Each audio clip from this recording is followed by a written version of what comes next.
खबरों का सारथी। नमस्कार, खबर उत्तराखंड में आपका स्वागत है। मैं हूं आरिश अजहर, आपके साथ रुक करेंगे इस वक्त की हेडलाइंस पर। उत्तराखंड में डिजिटल गवर्नेंस से बढ़ेगी सुविधाएं, अब सरकारी दस्तावेजों को बनाना होगा आसान। देहरादून नगर निगम में टेंडर के घोटाले पर आज आएगी फाइल रिपोर्ट, कई अफसरों की कुर्सी पर मंडराया खतरा। उत्तराखंड में 85 में से 69 लाख मतदाताओं की मैपिंग पूरी, एसआईआर में नहीं देने होंगे दस्तावेज। उत्तराखंड में मानसून में हुई आपदा के बाद शुरू हुआ पोस्ट डिजास्टर नीड असेसमेंट, राज्य ने केंद्र को 15,000 करोड़ की भेजी रिपोर्ट। देहरादून में 31 जनवरी तक 12वीं तक के सभी स्कूलों की टाइमिंग बदली, जिलाधिकारी से आदेश जारी। और उत्तराखंड में शीतलहर से बड़ी ठिठुरन, बढ़ी ठंड, मैदान में धूप दे रही राहत, पहाड़ों पर पाला पड़ने से दिक्कत। आप देख रहे हैं के न्यूज, खबरों का सारथी। और खबर देहरादून से, जहां राष्ट्रीय युवा दिवस पर मुख्यमंत्री पुष्कर सिंह धामी ने युवाओं को बधाई देते हुए कहा कि आज प्रदेश में खेल के साथ युवाओं को रोजगार मुहैया कराने की ढेरों संभावनाएं हैं। पीएम नरेंद्र मोदी के मार्गदर्शन में इस दिशा में सतत प्रयास जारी है, जिसके सार्थक परिणाम भी सामने आ रहे हैं। सीएम धामी ने बताया कि 27,000 से ज्यादा युवाओं को रोजगार से जोड़ा जा चुका है और खेल प्रतिभाओं को अंतर्राष्ट्रीय स्तर की सुविधा मुहैया कराई जा रही है।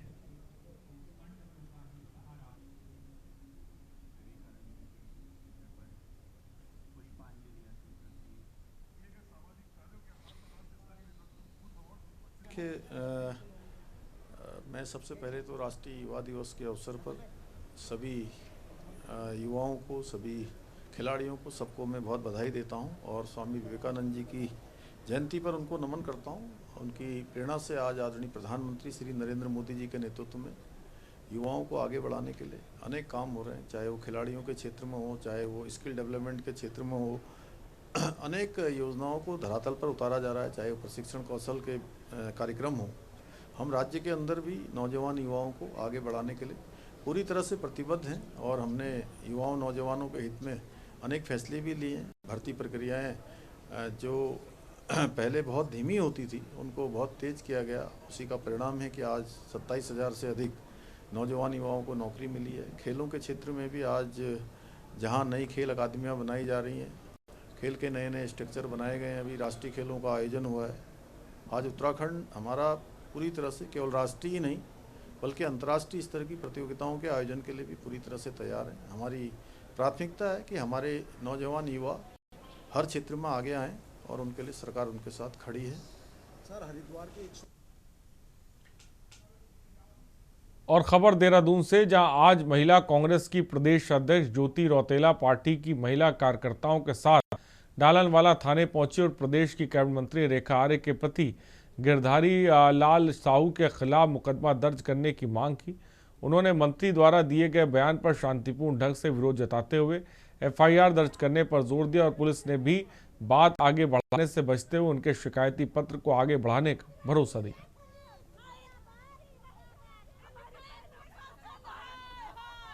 मैं बोलती हूँ कि इससे बुरा वक्त कभी नहीं आ सकता कि महिलाओं के अधिकार की, महिलाओं के सम्मान की लड़ाई लड़ने के लिए एफआईआर दर्ज कराने आए और आज ये पुलिस हमारे ऊपर बल प्रयोग कर रही है, हमारी महिलाओं के कपड़े फाड़ रही है, हम लोगों को जोर जबरदस्ती उठा रही है।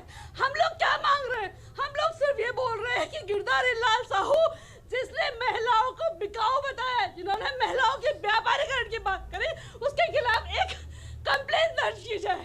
लेकिन यहाँ पे पुलिस हमें जोर जबरदस्ती से उठा रही है, हमारी महिलाओं के साथ बदतमीजी कर रही है। ये धामी की पुलिस बिक चुकी है और इन लोगों ने आज हमारे साथ बदसलूकी की। और उधम सिंह नगर के किसान द्वारा की गई आत्महत्या का मामला सियासी तौर पर गर्मा गया है। जहां मुख्यमंत्री ने इस मामले में कुमाऊं कमिश्नर को मजिस्ट्रियल जांच के आदेश दिए, तो वहीं विपक्ष इस पर सवाल खड़े कर रहा है और नेता प्रतिपक्ष यशपाल आर्य ने कहा कि यह घटना सरकार की कानून व्यवस्था पर सवाल खड़े करती है। कहा कि जो किसान लगातार अपनी व्यवस्था को लेकर पुलिस के पास जाता है लेकिन उसकी सुनवाई होती नहीं है। प्रशासनिक अधिकारियों के, पुलिस के उत्पीड़न से तंग आकर, पुलिस के डर से आत्महत्या को मजबूर हो जाता है। और यह स्पष्ट करता है कि भाजपा का राज में जो पुलिस प्रशासन है वो कानून को ताक पर रखकर और देवभूमि जल शक्ति वेलफेयर एसोसिएशन से जुड़े ठेकेदारों ने जल जीवन मिशन के देहरादून स्थित कार्यालय में तालाबंदी कर विरोध प्रदर्शन किया। बड़ी संख्या में ठेकेदार मौके पर मौजूद रहे। ठेकेदारों का कहना है कि जल जीवन मिशन के अंतर्गत उनकी लंबित बकाया राशि का भुगतान लंबे समय से नहीं किया जा रहा है और प्रदर्शन कर रहे ठेकेदारों ने बताया कि उन्होंने अपनी मांगे प्रोजेक्ट डायरेक्टर के समक्ष भी रखी और ठेकेदारों का आरोप है कि माननीय प्रधानमंत्री का डीम प्रोजेक्ट जल जीवन मिशन अधिकारियों की लापरवाही के चलते अब ठेकेदारों के लिए जीवन संकट बनता जा रहा है। आपको पिछले कई बार से बताया जा रहा है, केवल हमारी एक परेशानी है धन की मांग। धन हमको आवंटित नहीं किया जा रहा है और जो हमने योजनाओं में काम कर दिए उसका पैसा नहीं दिया जा रहा है। हम उसके आज बैंक से पैसा ले लेकर, कर्जा रखकर, जमीन रखकर, बेचकर हमारे जो मजदूर भाई हैं हम उनका पेमेंट नहीं कर पा रहे। वो हमारे घरों में ताला लगा रहे हैं। आज हम भी ताला लेके बैठे हैं। जो हमारे घर में ताला लगेगा तो हम भी यहाँ ताला लगाएंगे। और स्वामी विवेकानंद की जयंती पे अवसर पर आज देहरादून के परेड ग्राउंड स्थित बहुउद्देशीय क्रीड़ा हॉल में राष्ट्रीय युवा दिवस का भव्य आयोजन किया गया। युवा कल्याण एवं प्रांतीय रक्षक दल विभाग द्वारा आयोजित इस कार्यक्रम में प्रदेश भर के सैकड़ों युवाओं ने शिरकत की। प्रदेश के मुख्यमंत्री पुष्कर सिंह धामी ने मुख्य अतिथि के रूप में दीप प्रज्वलित कर कार्यक्रम की शुरुआत की। इस दौरान उनके साथ खेल एवं युवा कल्याण मंत्री रेखा आर्य भी मौजूद रही।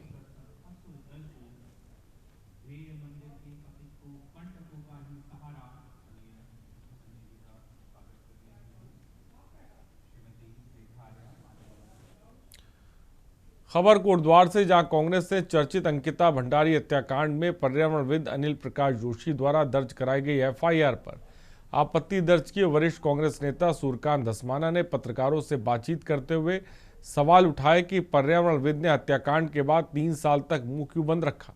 आरोप लगाया कि अब अचानक प्रकट होकर वे भाजपा सरकार के इशारे पर वीआईपी के खिलाफ एफआईआर दर्ज करा रहे हैं, इसलिए कांग्रेस दर्ज की गई एफआईआर का विरोध करती है।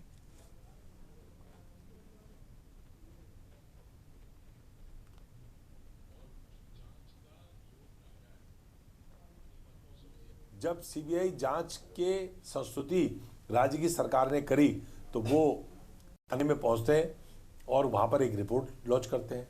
डीजीपी से बात करी उन्होंने, ऐसा उनकी वीडियो में उन्होंने कहा कि मैंने डीजीपी से बात करी, डीजीपी ने डायरेक्शन दिया और उस पर एफआईआर लॉन्च हो गई।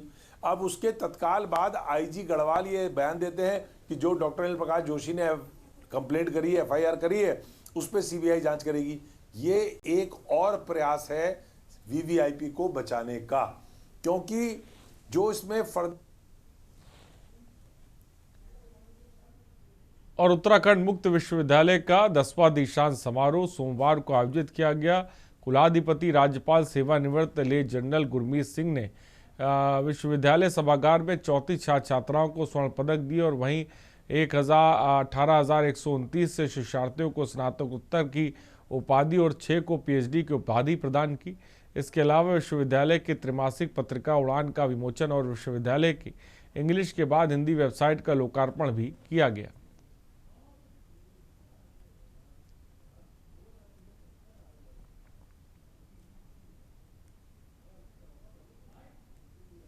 आपका जो फोकस है शिक्षा में आगे कैसे बढ़ना चाहिए। आज बहुत सौभाग्य का दिन है कि आज हमने उत्तराखंड ओपन यूनिवर्सिटी के 10वें कॉन्वोकेशन किया है, जिसके अंदर में 18,416 स्टूडेंट्स को डिग्री दी गई है। उनमें से 36 को गोल्ड मेडल और 4 को पीएचडी दिया गया। ये एक बहुत सुंदर साधन है ये ओपन और डिस्टेंस लर्निंग का। मुझे ऐसा लगा कि सचमुच में डिजिटाइजेशन का एक बहुत सुंदर पॉइंट है, जिससे कि हम अपने दूर दराज, स्पेशली उत्तराखंड के इलाके जो हैं, दूर दराज ग्रामीण इलाके, सोल्जर्स, महिला, विकलांग, उनके लिए एजुकेशन का एक बहुत सुंदर सिस्टम है।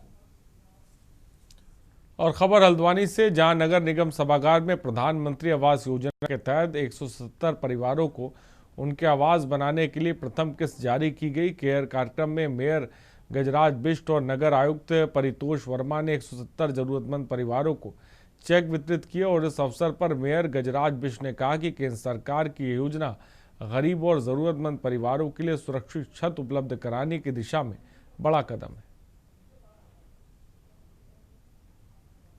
प्रधानमंत्री आवास योजना शहरी सेकंड जो प्रारंभ हुई है, उसके तहत आज हल्द्वानी निगम में निवास करने वाले 177 लोगों को जो उनका पास हुआ है, उनको हम प्रमाण पत्र भी दे रहे हैं। उनको पहली किस्त भी आज हम यहाँ से जारी कर रहे हैं। माननीय मोदी जी का सपना था 2014 से ही, यदि आप देखेंगे तो 2014 को जो उनका पहला भाषण था, माननीय मोदी जी ने उसी भाषण में कहा था कि मैं प्रत्येक गरीब परिवार के घर में शौचालय देखना चाहता हूँ। और नैनीताल के समीपवर्ती गांव गौरी खेत के ग्रामीण आज फिर रोजमर्रा की जरूरतों को पूरा करने के लिए सड़क के अभाव में पथरीले रास्तों से पैदल कई किलोमीटर आने को मजबूर हैं। नैनीताल से 4 किलोमीटर दूर पगडंडी के रास्ते पैदल ही गैरी खेत गांव पहुंचा जा सकता है और मोटर मार्ग नहीं होने के कारण इन गांव के लोगों को पगडंडी मार्ग से ही पैदल आवाजाही करनी पड़ती है। ये तब और भी मुश्किल हो जाता है जब बीमार बुजुर्ग या गर्भवती महिलाओं को अस्पताल ले जाना होता है।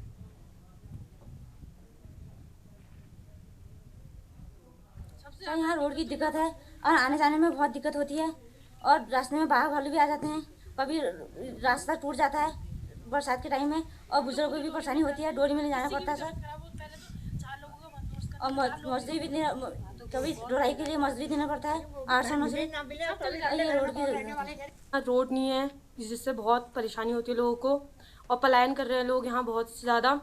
और लोग जो मरीज हैं उसके लिए भी बहुत दिक्कतें आती है। बाघ यहाँ बहुत दिखते हैं जिससे बच्चों को डर रहता है। उनके मम्मी पापा उनको छोड़ने आते हैं, ले जाने के लिए आते हैं, जिससे बच्चों को बहुत डर लगे रहता है। जी रहे हैं सर, ये क्या करें आप, मुश्किल से ही जी रहे हैं। अब कोई सामान भी लाता है इतना ढोलान पड़ता है। हम तो बच्चे हमारे लेबर ये करते हैं, वो बेचारे ढोलानी में खा जाता है।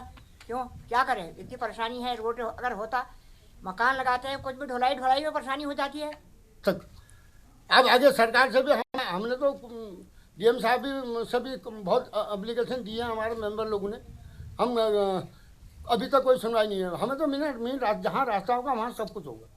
रास्ता ही नहीं होगा क्या होगा, कौन आएगा, कौन हमारी पूछेगा। जब रोड होगी, रास्ता आएगा, गाड़ी में आएंगे, दिखे हाँ ये गाँव में ये मुसीबत तो खुद देखेंगे। हमें तो कोई मतलब ही नहीं कौन है देखना, पैदल आते नहीं हो लोग। और खबर लक्सर से, जहां पूर्व मुख्यमंत्री हरिद्वार सांसद त्रिवेंद्र रावत के आग्रह में रेल मंत्री अश्विनी वैष्णव द्वारा लक्सर में दुर्गियाना एक्सप्रेस और अमृत भारत एक्सप्रेस के स्टॉपेज किए जाने पर भाजपा कार्यकर्ताओं ने सांसद त्रिवेंद्र रावत का रेलवे स्टेशन पर स्वागत किया। इस मौके पर सांसद त्रिवेंद्र सिंह रावत ने कहा कि दोनों महत्वपूर्ण एक्सप्रेस ट्रेनों के लक्सर में स्टॉपेज होने से लक्सर नहीं बल्कि हरिद्वार देहात क्षेत्र की रेल कनेक्टिविटी और बेहतर है।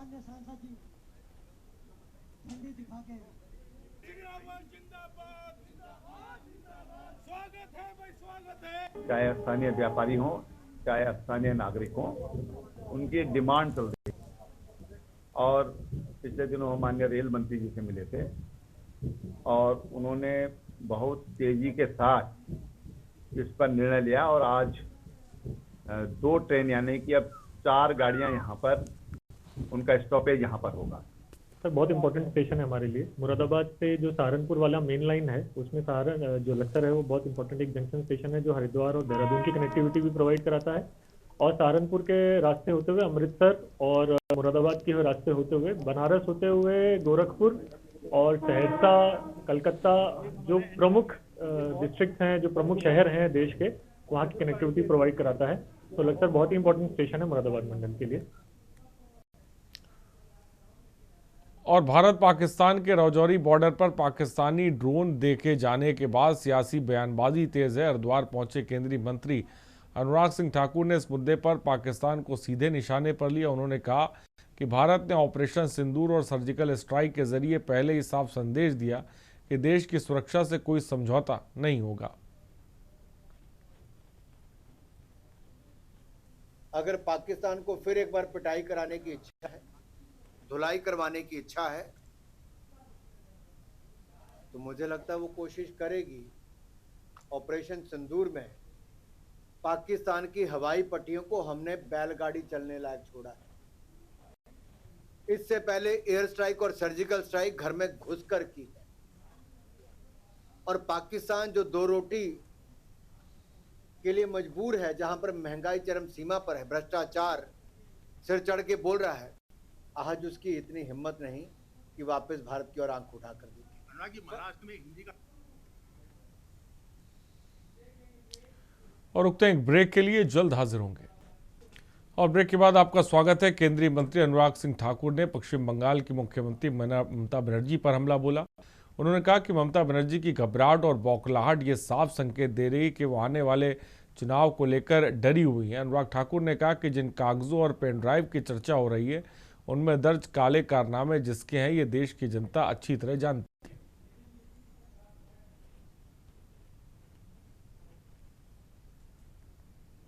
छटपटाहट, बौखलाहट और घबराहट दिखाती है कि वो आने वाले चुनावों को लेकर सहज नहीं, सहमी हुई है।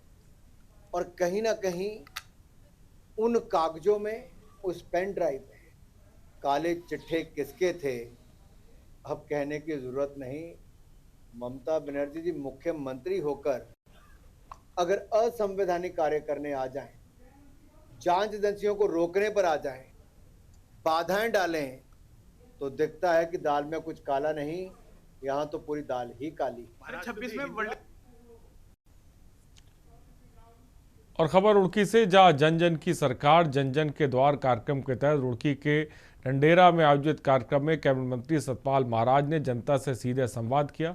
इस दौरान मंत्री ने समस्याएं सुनकर कई मामलों में मौके पर ही अधिकारियों को समाधान के निर्देश देते हुए सरकार की समस्याओं का त्वरित निस्तारण का संदेश भी दिया।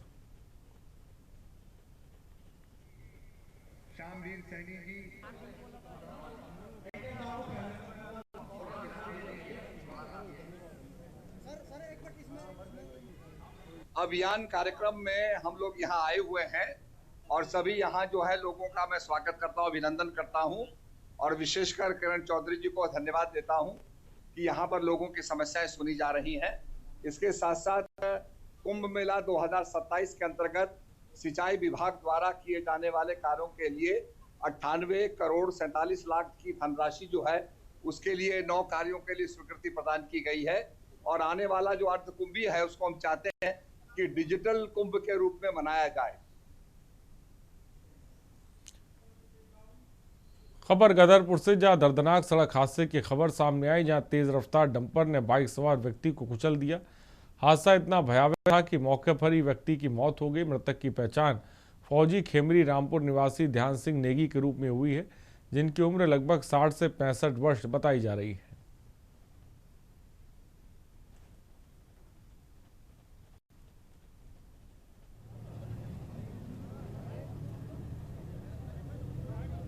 मुझे लगभग 5-10 मिनट ही हुए होंगे।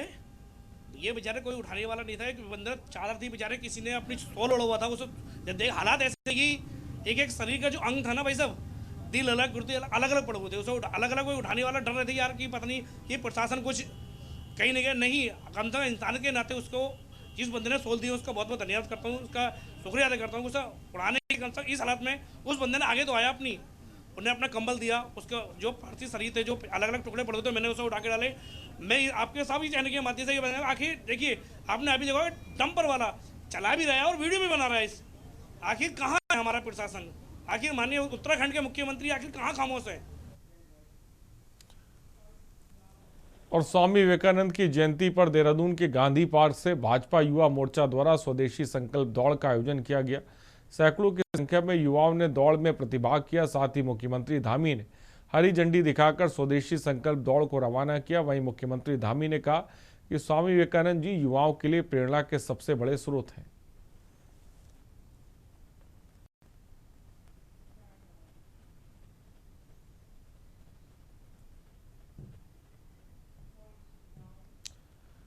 खबर नैनीताल से, जहां धारी ब्लॉक के कुटिया नाला निवासी 35 वर्षीय गंगा देवी पर घात लगाकर गुलदार ने हमला कर दिया और उनकी मौत हो गई। गांव से करीब 2 किलोमीटर दूर ग्रामीणों को गंगा देवी का बुरी तरह क्षत-विक्षत शव मिला।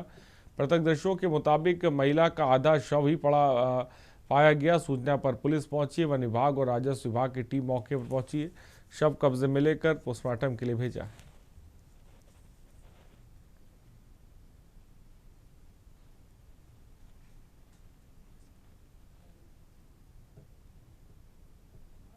वन क्षेत्र बहुत बड़ा है और ये ऐसे रिजिस में और वैलीज में ऐसे पूरा जॉइंट है, तो जैसे कि अगर बाग यहाँ दिखता है तो यहाँ से ट्रैवल करते हुए उधर भी चले जाता है।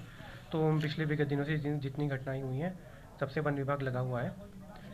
दिन रात वो लोग वो कर रहे हैं, उसके पीछे ना बाग का पीछा, गुलदार का पीछा कर रहे हैं, और तो उसको रैप करने की कोशिश की जा रही है। एक उन्होंने अभी पकड़ा भी था। इसी क्रम में जो डीएम सर हैं उन्होंने आपदा निधि में गाँव वालों के लिए चारे की व्यवस्था फॉरेस्ट विभाग कर पाए तो उनको आपदा निधि में पैसा दिया था, तो चारे की व्यवस्था भी प्रशासन द्वारा की जा रही है।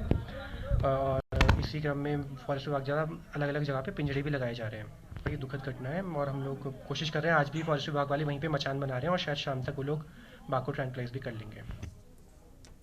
खबर देहरादून से, जहां रायवाला स्थित राजकीय वृद्ध एवं अशक्त आवास गृह में 15 जनवरी से वृद्ध जनों के लिए निःशुल्क आवासीय सुविधा शुरू की जाएगी।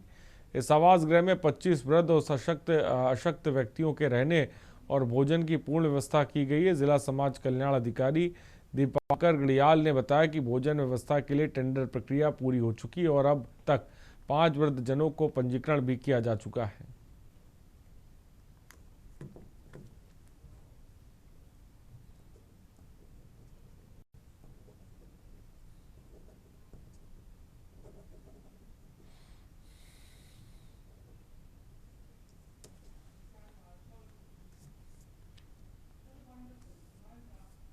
खबर उत्तराखंड में फिलहाल इतना ही। बने रहिए हमारे साथ। नमस्कार।